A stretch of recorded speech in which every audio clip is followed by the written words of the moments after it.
Beneath the surface of Cornwall's most painted harbour lies a story of tunnels, engineering marvels, and centuries of maritime ingenuity.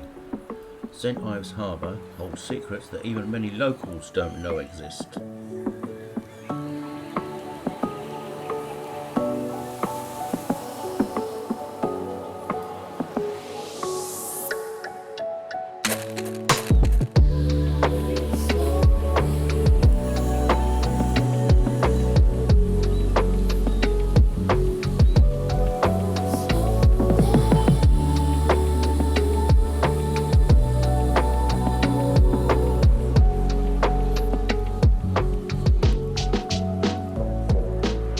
Look closely at these weathered stones. Each one tells a story of human determination against the raw power of the Atlantic. But it's what lies beneath these blocks that truly captures the imagination.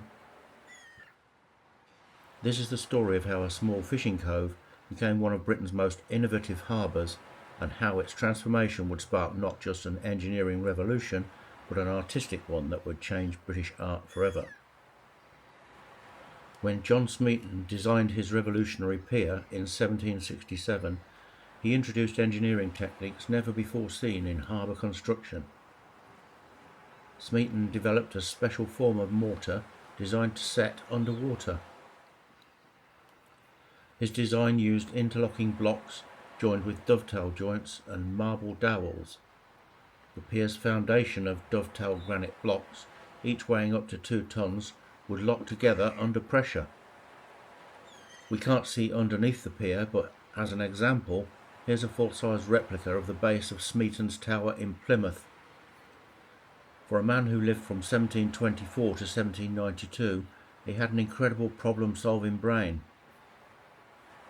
And an incredible hairstyle to match. Legend tells us of the story of long teams of horses pulling carts across the beach at low tide, laden with stones for the pier. Each block was cut with precise mathematical accuracy. The stones were arranged in a complex pattern that allowed them to distribute weight evenly, while the dovetail joints meant that as the waves struck the pier, the structure would actually tighten rather than weaken. But Smeaton's true genius lies hidden from view. Beneath the pier run 3 parallel tunnels, each serving a distinct purpose. The central tunnel, spanning the entire width of the pier, was designed as a pressure release valve during storms. When massive waves struck the pier, water would surge through this tunnel, dissipating energy that might otherwise damage the structure. The arches were also added to prevent the harbour from silting up.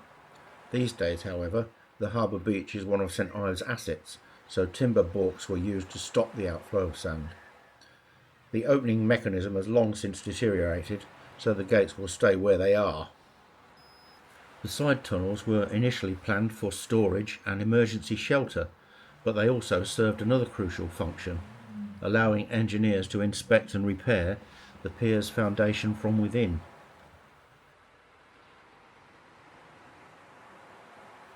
These tunnels, though largely unused today, represent one of the earliest examples of accessible infrastructure design in maritime engineering. The original pier was only 120 feet in length and stopped at the old small lighthouse. This lighthouse is no longer in use. Before Smeaton's pier, the harbour was sluiced via an underground tunnel from a reservoir behind Wheel Dream, but nobody seems to know exactly where the tunnel ran from and to. Little is known about the mining production at Wheel Dream. It stood in the area now occupied by St Ives Museum. Part of the mine's walls can be seen on Bamaloz Beach.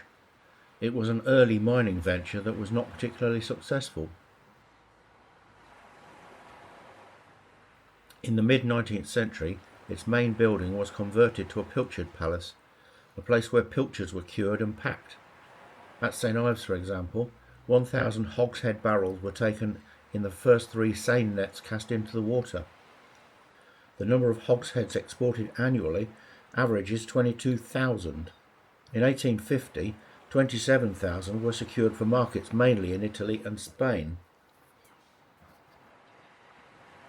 Later the building was used as a religious meeting house, laundry, cinema, and the ground floor formerly housed the famous Troika pottery.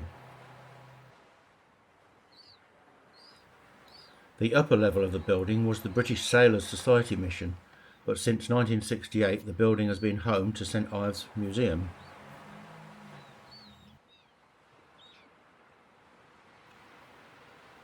For centuries, St Ives fishermen developed unique methods perfectly adapted to local conditions. The traditional St Ives fishing boat, known as the jumbo, was specifically designed for the harbour's shallow waters. The seine net fishing technique perfected here in St Ives required incredible coordination. Hewers would stand on the headland, directing boats to pilchard shoals using a complex system of hand signals. When a shoal was spotted, they'd cry, "Heave-a! Heave-a!" a call that would empty the town as everyone rushed to help with the catch. In the peak seasons, women known as fish jousters would process thousands of pilchards in the cellars that honeycomb the harbour's edge. These cellars, with their distinctive arched doorways, used unique salting techniques that would preserve fish for export as far as Italy. As we look around St Ives, we can see many houses that have steps up to the front door on the first floor. This is because the houses were designed with fish cellars underneath. Of course, today they've all been altered and have become part of the town's holiday accommodation. The very features that made St Ives perfect for fishing, its clear light, sheltered aspect and dramatic seascape, would attract a different kind of pioneer, the artist. In 1928, Ben Nicholson and Christopher Wood discovered primitive paintings by Alfred Wallace, a local fisherman turned artist. This chance encounter would spark an artistic revolution. Soon St Ives would become the epicentre of British modernism. If you're a fan of modern art, here in St Ives is the Tate Gallery, holding art treasures by the likes of Mondrian and the Andy Warhol painting of Marilyn Monroe. The old pilchard cellars, with their perfect north-facing light, were transformed into studios. Barbara Hepworth's sculpture garden grew where fish once dried. She came to St Ives at the outbreak of war and set about altering the enclosed garden from a formal garden with shrubs, flowers and a lawn to a wonderful outdoor gallery of her famous sculptures. Where she carved a peephole in her work, she carefully positioned each piece so that it would lead the eye to another piece. The whole garden and studios is kept exactly as she left it when she died in 1975. The Leach pottery, established in 1920, brought Japanese ceramic traditions to Cornwall, creating a unique fusion of Eastern and Western artistic practices.